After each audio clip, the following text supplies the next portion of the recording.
ಬಾಬಾ ಸಾಹೇಬ್ ಅಂಬೇಡ್ಕರ್ ಅವರು ಅಂತ ಹೇಳಿದ್ರೆ ಅದು ಕೇವಲ ಒಂದು ವ್ಯಕ್ತಿ ಅಲ್ಲ, ಅದು ಈ ದೇಶದ ದಮನಿಸಲ್ಪಟ್ಟಂಥ ಸಮುದಾಯಗಳ ಬಹುದೊಡ್ಡ ಸ್ಫೂರ್ತಿ. ಅದು ಶಾ ಹೇಳಿಕೆ ಕೇವಲ ಆತನ ಹೇಳಿಕೆ ಅಲ್ಲ, ಅದು ಸಂಘ ಪರಿವಾರದ ಹೇಳಿಕೆ ಮತ್ತು ಬಿಜೆಪಿಯ ಹೇಳಿಕೆ. ಅದು ಗಾಂಧಿಯನ್ನ ಕೊಂದವರನ್ನು ಪೂಜೆ ಮಾಡ್ತಾರೆ, ಆತನನ್ನ ದೇಶ ರಾಷ್ಟ್ರಭಕ್ತ ಅಂತ ಹೇಳಿ ಚಿತ್ರಿಸ್ತಾರೆ.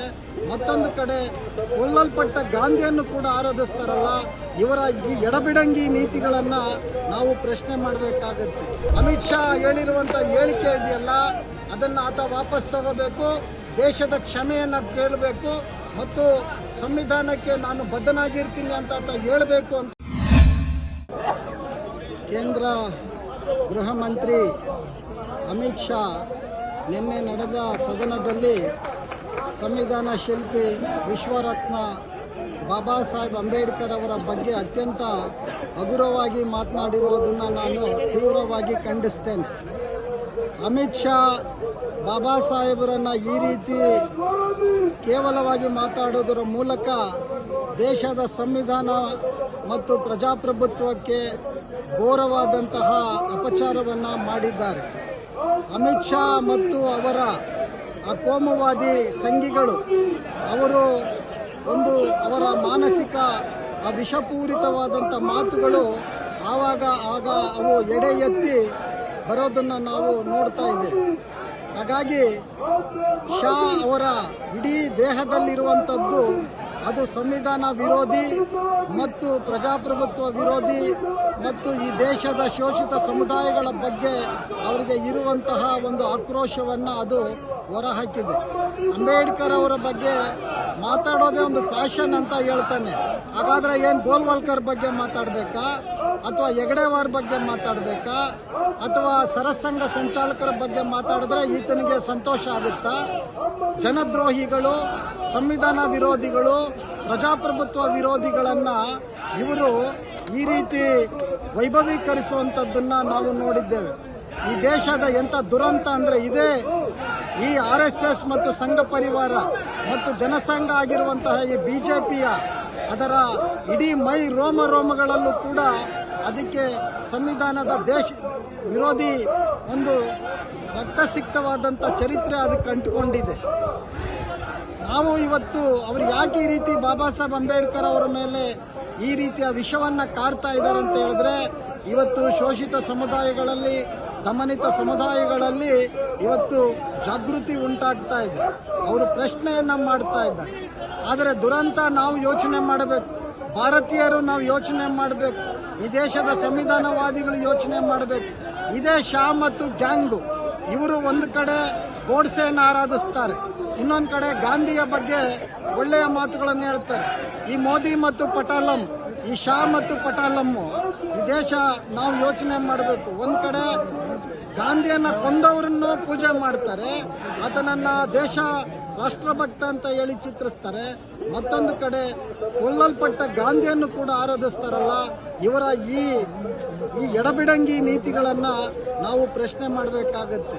ಆ ಕಾರಣಕ್ಕಾಗಿ ಇವತ್ತು BJP ಮತ್ತು ಸಂಘ ಪರಿವಾರ ಅದು ಇವತ್ತಲ್ಲ, ಅದು ಇಡೀ ಚರಿತ್ರೆಯ ಉದ್ದಕ್ಕೂ ಈ ವೈದಿಕ ಪರಂಪರೆಯನ್ನು ಉಳಿಸಬೇಕು ಅನ್ನುವಂತಹ ಒಂದು ಒಳ ಹುನ್ನಾರವನ್ನು ಅವರು ಹೊಂದಿರುವಂಥವ್ರು. ಆದರೆ ದೇಶದ ಜನ ಅದನ್ನು ಅರ್ಥ ಮಾಡ್ಕೊಳ್ತಾ ಇಲ್ಲ.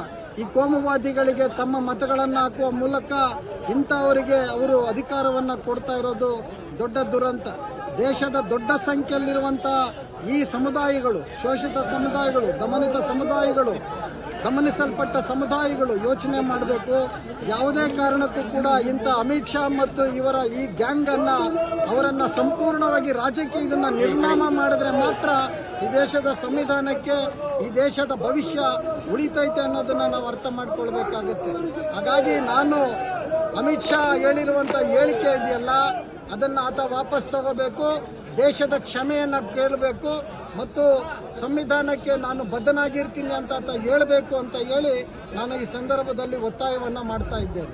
ಬಾಬಾ ಸಾಹೇಬ್ ಅಂಬೇಡ್ಕರ್ ಅವರು ಅಂತ ಹೇಳಿದ್ರೆ ಅದು ಕೇವಲ ಒಂದು ವ್ಯಕ್ತಿ ಅಲ್ಲ, ಅದು ಈ ದೇಶದ ದಮನಿಸಲ್ಪಟ್ಟಂಥ ಸಮುದಾಯಗಳ ಬಹುದೊಡ್ಡ ಸ್ಫೂರ್ತಿ. ಅದು ಮತ್ತು ಒಂದು ಘನತೆಯ ಬದುಕಿಗಾಗಿ ಹೋರಾಡಿದಂಥ ಒಬ್ಬ ಮಹಾ ವ್ಯಕ್ತಿತ್ವ. ಇಡೀ ಜಗತ್ತೇ ಮೆಚ್ಚುವಂತಹ ಸಂವಿಧಾನವನ್ನು ಕೊಟ್ಟಂಥವರು. ಇವರು ಕೊಟ್ಟಿದ್ದೇನೋ ಮನುವ್ಯಾಧಿ, ಮನುಸ್ಮೃತಿ, ಹೆಣ್ಣು ಮಕ್ಕಳನ್ನು ದಮನಿಸಿ, ಶೋಷಿತ ಸಮುದಾಯಗಳನ್ನು ದಮನಿಸಿ, ವೈದಿಕರ ಹಿತಾಸಕ್ತಿಯನ್ನು ಕಾಪಾಡಿ ಯಾವತ್ತೂ ಕೂಡ ತಾವು ಅಧಿಕಾರದಲ್ಲಿರಬೇಕು, ಉಳಿದವರೆಲ್ಲರೂ ಕೂಡ ತಮ್ಮ ಪಾದದಡಿಯಲ್ಲಿ ಚಾಕರಿ ಮಾಡ್ಕೊಂಡು ಬಿದ್ದಿರಬೇಕು ಅಂತ ಮನಸ್ಥಿತಿ ಇರುವಂತಹ ಈ ಕೋಮುವಾದಿ ವ್ಯಾಘ್ರಗಳನ್ನು ನಾವು ತುಂಬ ಎಚ್ಚರಿಕೆಯಿಂದ ನೋಡಬೇಕಾಗುತ್ತೆ. ಶಾ ಹೇಳಿಕೆ ಕೇವಲ ಆತನ ಹೇಳಿಕೆ ಅಲ್ಲ, ಅದು ಸಂಘ ಪರಿವಾರದ ಹೇಳಿಕೆ ಮತ್ತು ಬಿಜೆಪಿಯ ಹೇಳಿಕೆ. ಅದರಿಂದ ಬಾಬಾ ಸಾಹೇಬರನ್ನು ಯಾರು ಫ್ಯಾಷನ್ಗಾಗಿ ಯಾರು ಕೂಡ ಅವರ ಬಗ್ಗೆ ವಿಚಾರ ಮಾಡೋದಿಲ್ಲ. ಇವತ್ತು ಶೋಷಿತ ಸಮುದಾಯಗಳ ದಮನಿಗಳಲ್ಲಿ ಬಾಬಾ ಸಾಹೇಬ್ ಅಂಬೇಡ್ಕರ್ ಅವರ ಆ ಚಿಂತನೆಗಳು ಇವತ್ತು ಬರ್ತಾ ಇದ್ದಾವೆ. ಇವತ್ತು ಇಡೀ ದೇಶ ಇವತ್ತು ಸಂವಿಧಾನ ಮತ್ತು ಬಗ್ಗೆ ಮಾತಾಡ್ತಾ ಇದ್ದಾರೆ. ಆ ಕಾರಣಕ್ಕಾಗಿ ಈ ಕೋಮುವಾದಿಗಳಿಗೆ, ಇಂಥ ವಚನಭ್ರಷ್ಟರಿಗೆ ಇವತ್ತು ಅಂಬೇಡ್ಕರ್ ಒಂದು ರೀತಿಯ ಅವರು ಬಹುದೊಡ್ಡ ರೀತಿಯ ಒಂದು ವಿರೋಧಿಯಾಗಿ ಕಾಣ್ತಾ ಇದ್ದಾರೆ. ಅದನ್ನು ನಾವು ಈ ದೇಶದ ಗಮನಿತ ಸಮುದಾಯಗಳು ಅರ್ಥ ಮಾಡಿಕೊಳ್ಳುವ ಮೂಲಕ ಈ ಶಾ ಮತ್ತು ಇವರ ಗ್ಯಾಂಗ್ ಇದೆಯಲ್ಲ, ಈ ಬಿಜೆಪಿ ಮತ್ತು RSS ಈ ಸಂಘ ಪರಿವಾರವನ್ನು ಸಂಪೂರ್ಣವಾಗಿ ತೊಲಗಿಸುವ ಕೆಲಸವನ್ನು ನಾವು ಮಾಡಬೇಕಾಗುತ್ತೆ ಅನ್ನುವಂಥದ್ದನ್ನು ಈ ಸಂದರ್ಭದಲ್ಲಿ ನಾನು ಹೇಳ್ತಾ ಇದ್ದೇನೆ. ಮತ್ತು ಶಾ ಅವಮಾನ ಮಾಡಿರೋದು ಕೇವಲ ಅಂಬೇಡ್ಕರ್ ಅವರ ಬಗ್ಗೆ ಅಲ್ಲ, ಈ ದೇಶದ ಶೋಷಿತ ಸಮುದಾಯಗಳ ಬಗ್ಗೆ ಮತ್ತು ಈ ದೇಶಕ್ಕೆ ಸಂವಿಧಾನ ಕೊಟ್ಟಂತ ಬಾಬಾ ಸಾಹೇಬರ ಬಗ್ಗೆ ಮತ್ತು ಸಂವಿಧಾನದ ಆಶಯ ಏನು ಪ್ರಜಾಪ್ರಭುತ್ವ ಇದೆ, ಆ ಪ್ರಜಾಪ್ರಭುತ್ವದ ಆಶಯಗಳನ್ನು ದಮನ ಮಾಡೋಕ್ಕಾಗಿ ಆತನ ಮನಸ್ಸಿನಲ್ಲಿರುವಂಥ ವಿಕೃತಿಯನ್ನು ಆತ ಇವತ್ತು ಹೊರಗಡೆ ತೆಗೆದಿದ್ದಾನೆ ಅನ್ನೋದನ್ನು ನಾವು ಅರ್ಥ ಮಾಡಿಕೊಳ್ಬೇಕು. ಮತ್ತಷ್ಟು ವಿಶೇಷ ವಿಡಿಯೋಗಳನ್ನು ನೋಡಲು ಮತ್ತು ಹೊಸ ವಿಡಿಯೋಗಳ ಬಗ್ಗೆ ತಿಳಿಯಲು ಈ ದಿನ .com ಯೂಟ್ಯೂಬ್ ಚಾನೆಲ್ ಸಬ್ಸ್ಕ್ರೈಬ್ ಮಾಡಿ ಮತ್ತು ಬೆಲ್ ಐಕಾನ್ ಕ್ಲಿಕ್ ಮಾಡಿ.